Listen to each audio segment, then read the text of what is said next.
All right, vlog 1. Let's give this a try. So, English Cocker Spaniels. We're about to get our first one in a couple of days, actually. We're super pumped. All right, let's try this again, shall we? Vlog 1. Drum roll. I'm terrible at doing air drums, apparently. The problem with starting something new, like a YouTube channel in your 40s, is talking to the camera. Like, I don't know how to do this, so bear with me. We're collecting our puppy in a few days. My husband and I are super pumped, and I just wanted to document the entire process, start to finish, so that someday we can look back on it, and who knows, maybe you'll find something valuable in the process that we went through. My husband and I decided several years ago that our next dog was going to be an English Cocker Spaniel.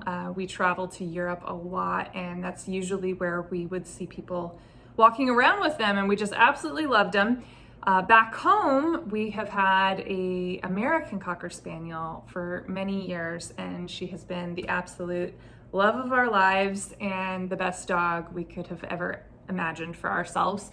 But sadly, we lost her at the end of last year due to heart problems.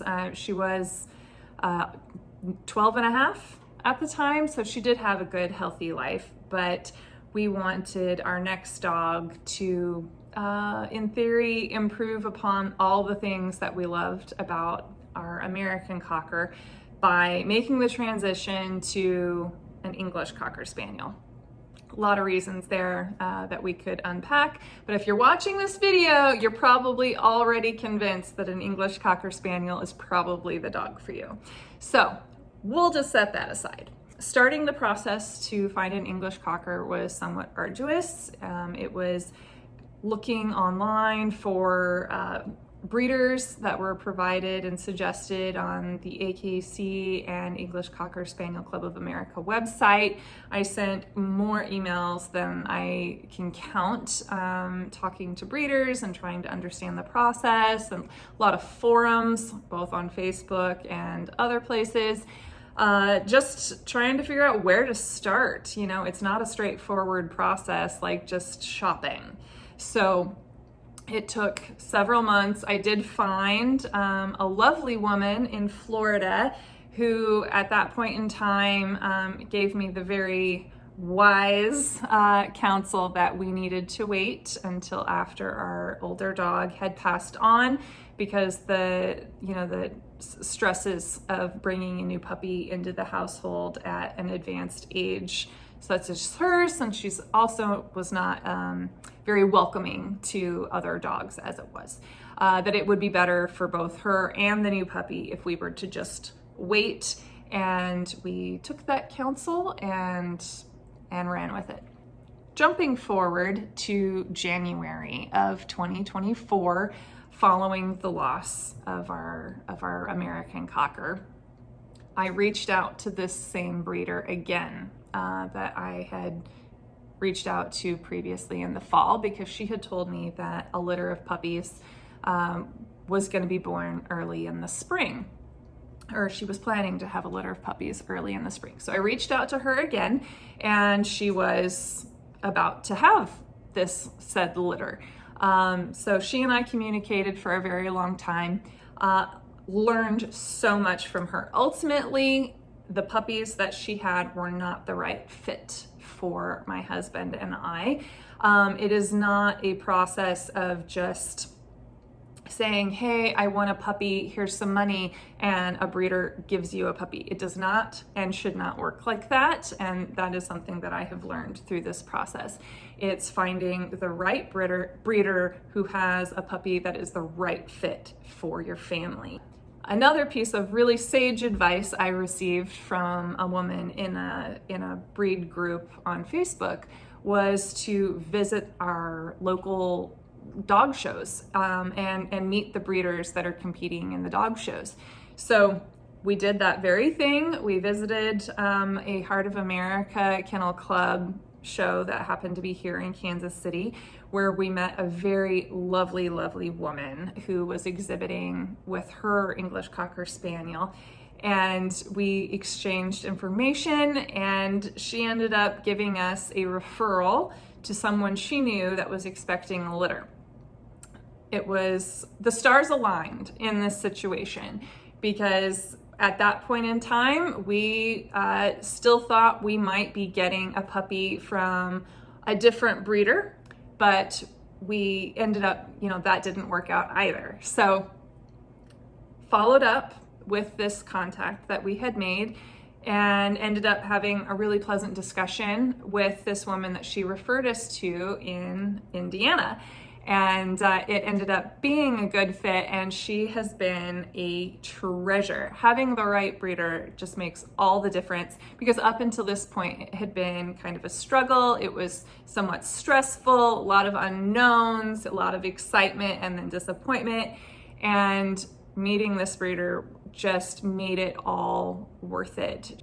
So we made contact, the puppies were born, we were on her wait list, and it ended up being that the exact number of puppies that were born, or that survived, I should say, in the litter, because unfortunately one didn't make it, was the exact number of people on the list waiting for a puppy. So we didn't actually end up getting a choice of any kind out of the litter, but it ended up not even being an issue, because we are so thrilled to death with the puppy that we're getting. It's not the gender that we had set out to get, but it is the color that we had hoped for. But ultimately it didn't even matter, because all the puppies in the litter were so beautiful, and at this point in time we were so just thrilled with the pedigree and the breeder and the way that she is raising the puppies, that it did not even matter which one she would have said, this is your puppy, because we loved them all so much. But over the course of the last 8.5, almost 9 weeks, she has sent us almost daily pictures and videos and we've called them pup dates on the progress of the development of the litter and the milestones. And it's been wonderful, because I've been able to keep a little diary, little baby book, if you will, of the growth of the litter. And then when we were told which puppy was ours, it was like, I can't even begin to tell you. I cried tears of joy. I was so emotionally invested in the litter, and it's been just so great. It's been very restorative, I guess you could say. Now we get to go pick him up in a couple of days. Here's the things that we are packing in the car to bring our puppy home. All right, item 1, we are taking some puppy pads to put in the car. These were just relatively inexpensive pads that we picked up at Petco.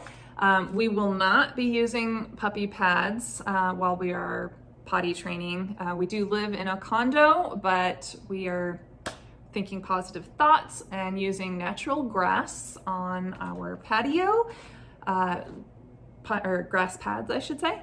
And we're gonna get it done. So there's that.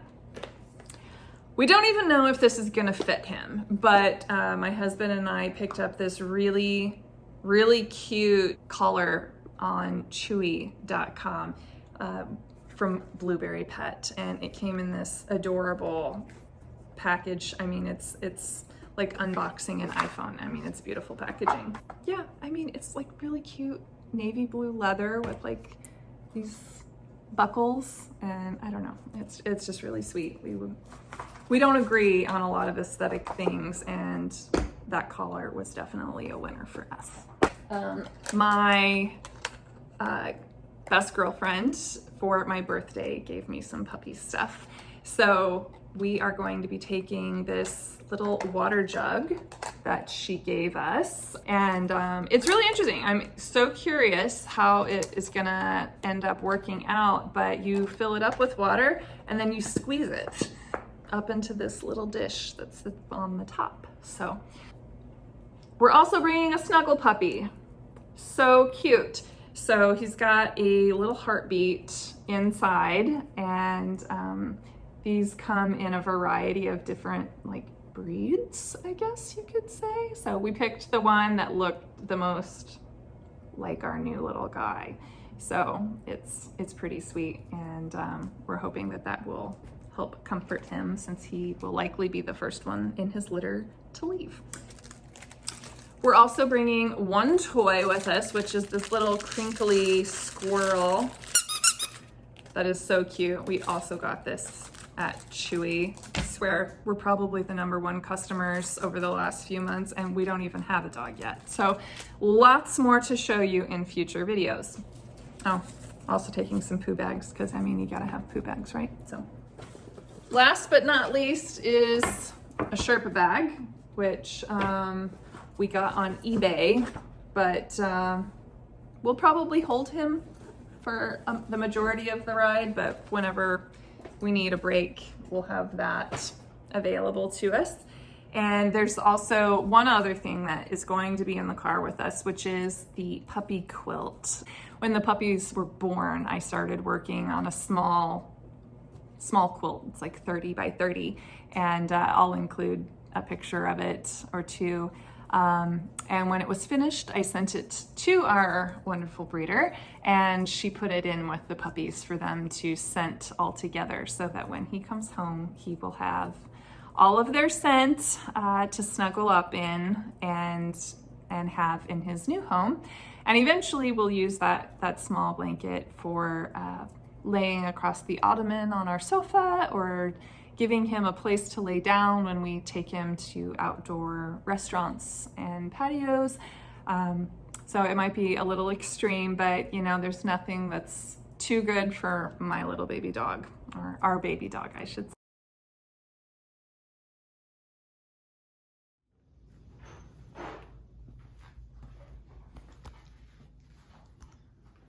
All right, what day is it? It's the day we pick up our little guy. Yes. I don't know how to fully react, but we're entering into untrodden territory here, but in a good way.